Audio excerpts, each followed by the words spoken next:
Assalamualaikum warahmatullahi wabarakatuh. Waalaikumsalam warahmatullahi wabarakatuh. Perkenalkan, nama Ibu Sariah dari Lampung Barat, Ustaz. Oh ya, Ibu Sariah ya, dari Ya. Lampung Barat. Mari Ibu. Ini mohon diterangkan Quran surat Az-Zumar ayat 23 dan Quran surat Al-Waqiah ayat 79. Dan apakah ada doa khusus untuk kita melaksanakan sholat supaya sholat kita itu khusyuk, Ustaz? Soalnya kalau mulai sholat Allahu Akbar, pikiran kita kemana-mana melayang gitu. Iya. Terus kita sudah berusaha semaksimal untuk menarik ingatan kita untuk mengingat Allah. Terus bagaimana caranya kita membentengi diri untuk menghindari dari ghibah? Itu aja, Ustaz. Ya. Terima kasih atas jawabannya. Assalamualaikum warahmatullahi wabarakatuh. Waalaikumsalam warahmatullahi wabarakatuh. Mari coba dibaca itu Az-Zumar ayat 23, surat ke-39. Surat ke-39 ayat 23. Allahu nazzala ahsanal hadisi kitaban mutasyabihan masaniya taqsya'irru minhu juludul ladina yakhshawna rabbahum summa talinu juluduhum wa qulubuhum ila dzikrillah dzalika hudallah yahdi bihi man yasha wa may yudlilillahu fama lahu min had. Allah telah menurunkan perkataan yang paling baik, yaitu Al-Quran, yang serupa mutu ayat-ayatnya lagi berulang-ulang. Gemetar karenanya kulit orang-orang yang takut kepada Tuhannya, kemudian menjadi tenang kulit dan hati mereka di waktu mengingat Allah. Itulah petunjuk Allah. Dengan kitab itu dia menunjuki siapa yang dikehendakinya, dan barang siapa yang disesatkan Allah, maka tak ada seorang pun pemberi petunjuk baginya. Mari Al-Waqiah 79.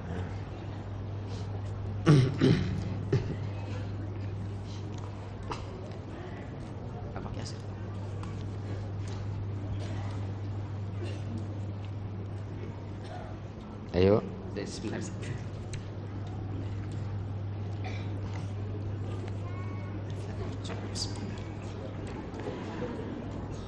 La yamassuhu illal mutahharun. Tidak menyentuhnya kecuali hamba-hamba yang disucikan. Kembali coba Bapak Ibu perhatikan di Az-Zumar 23 tadi ya.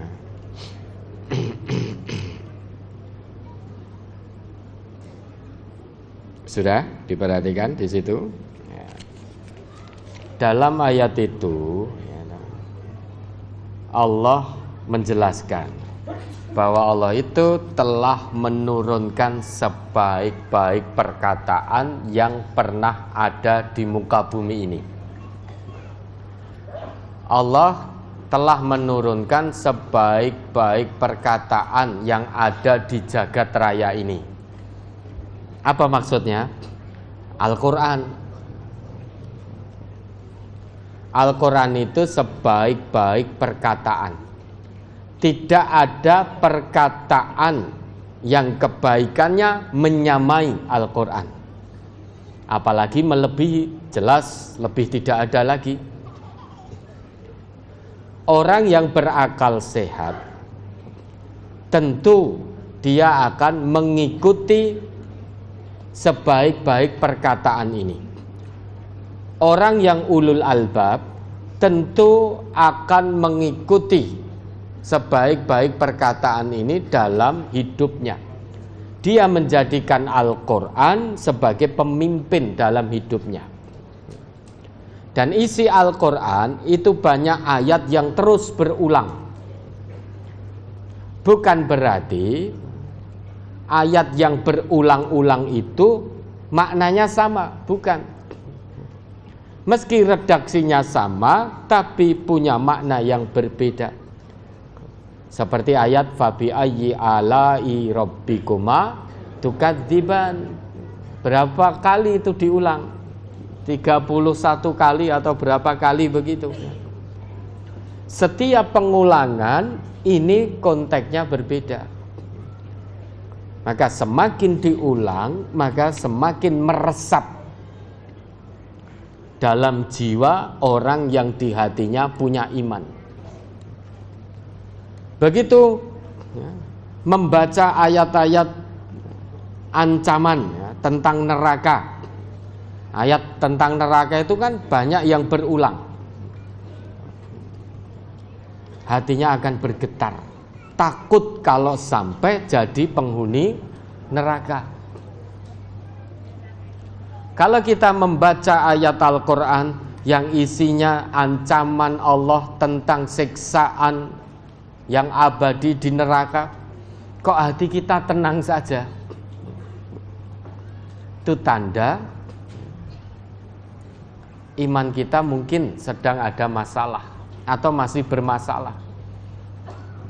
Kalau kita baca ayat-ayat Quran tentang neraka, kok tidak bergetar, tidak ada rasa takut, itu bisa jadi kita baru sekedar membaca ayat tapi belum bisa lewat ke kerongkongan. Artinya belum masuk meresap ke dalam jiwa.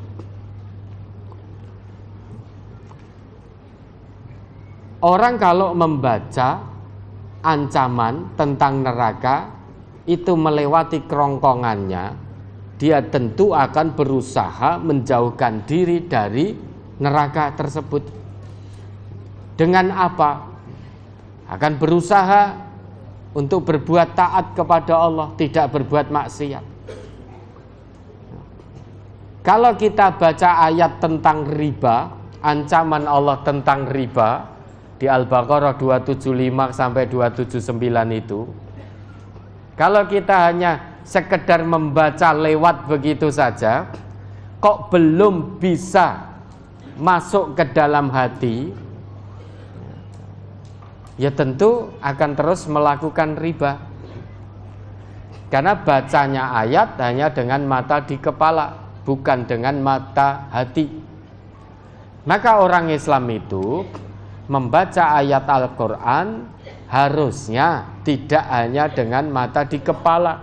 Mata di kepala boleh tidak melihat, tapi mata hati harus tetap melihat. Bacalah ayat-ayat Allah selain dengan mata di kepala, juga dengan mata hati. Yang paling penting membaca ayat Allah ini dengan mata hati. Kalau kita baca Al-Quran dengan mata hati, tentu kita akan bisa mengambil ibrah pelajaran dari tiap-tiap ayat yang kita baca. Begitu ketemu ayat tentang tinggalkan riba, karena riba itu akibatnya jadi musuh Allah dan Rasulnya. Riba itu kesudahannya di neraka selama-lamanya, dinyatakan perang melawan Allah dan Rasulnya. Kalau kita baca ayat itu dengan mata hati, tentu akan bergetar hati kita. Apalagi saat kita baca ayat itu, kita juga terlibat dengan praktek ribawi, maka akan ketakutan, akan bergetar. Kemudian ketika bergetar, takut, terus tinggalkan riba, ikuti petunjuk Allah sebaik-baik perkataan ini, maka hati kita akan merasa tentram. Coba buktikan saja. Ketika masih terlibat praktek ribawi sama hijrah dari riba, hati itu tenang tanpa riba. Kenapa kok tenang? Karena tanpa riba itu berarti mengingat Allah, mengikuti apa yang menjadi perintah Allah. Ala bidzikrillahi tatma'innul qulub. Ingatlah, dengan banyak mengingat Allah, hati seseorang itu akan tenang. meski lesannya terus mengingat Allah, tapi kalau prakteknya jauh dari petunjuk Allah, hati tetap tidak tenang. Yang dimaksud bidzikrillah tatmainul qulub itu, selain lisan itu mengingat Allah, juga diikuti dengan perbuatan lurus, tegak lurus dengan petunjuk Allah, baru hati akan tenang. Dengan kata lain, mengikuti Al-Quran, orang itu hatinya akan tenang, meski tidak punya kekayaan yang melimpah. Itu ketetapan Allah dalam Quran surat Az-Zumar 23 tadi. Maka kita Bapak Ibu, baca Quran ini jangan hanya sekedar dibaca, tapi pahami, dikaji. Jadi ngaji sak maknane. Ngaji sak maknane itu berarti harus menyertakan mata hati untuk membaca tiap-tiap ayat Al-Quran. Begitu membaca la taqrabuz zina, pada waktu membaca itu ternyata sedang melakukan pergaulan bebas. Ancamannya innahu kana fahisyatan wa sa'a sabila. Mendekati zina saja itu perbuatan keji dan jalan yang sangat buruk.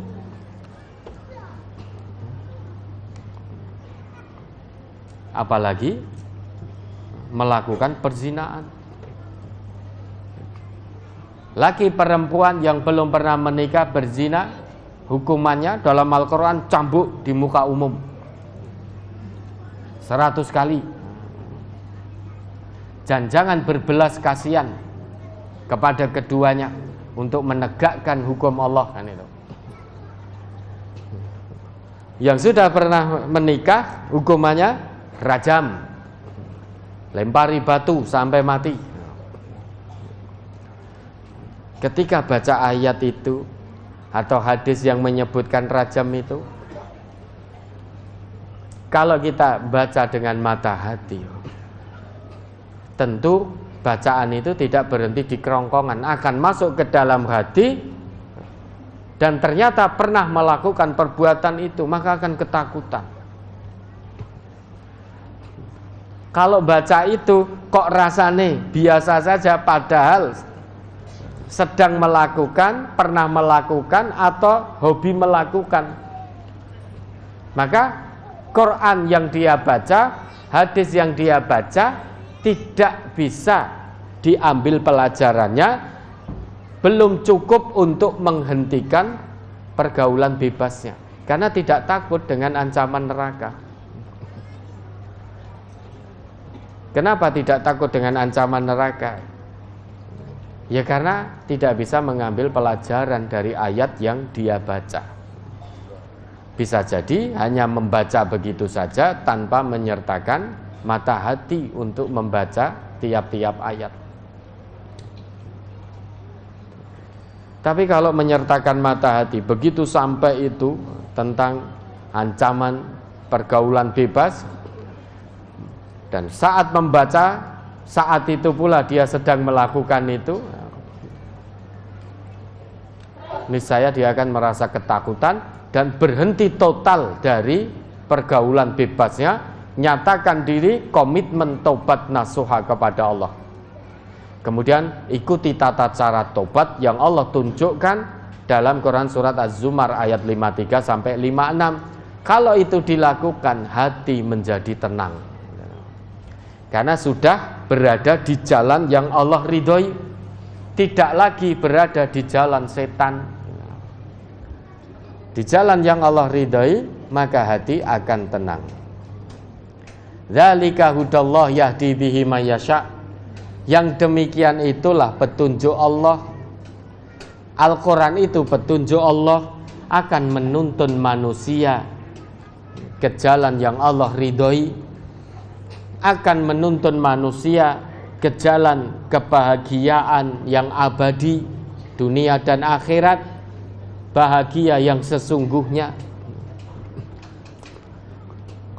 Bukankah Nabi kita juga bersabda, Al-Qur'anu syafi'un musyaffa'un wa mahilun musaddaqun atau wa mahilun musaddaqun. Quran itu syafaat, pertolongan yang pasti diterima oleh Allah pertolongannya. Quran itu pembela yang pasti diterima oleh Allah pembelaannya. Man ja'alahu amamahu qadahu ilal jannah. Siapa yang menjadikan Al-Quran di depannya, hidup terus ikuti Al-Quran, maka Quran akan menuntunnya ke surga. Maka tenang hidupnya di dunia, karena dituntun oleh Al-Quran menuju surganya Allah. Wa man ja'alahu wara'ahu saqahu ilan nar. Siapa yang menjadikan Al-Quran di belakangnya, hawa nafsu di depannya, hidup berdasar hawa nafsunya, maka Quran akan menyeretnya ke neraka.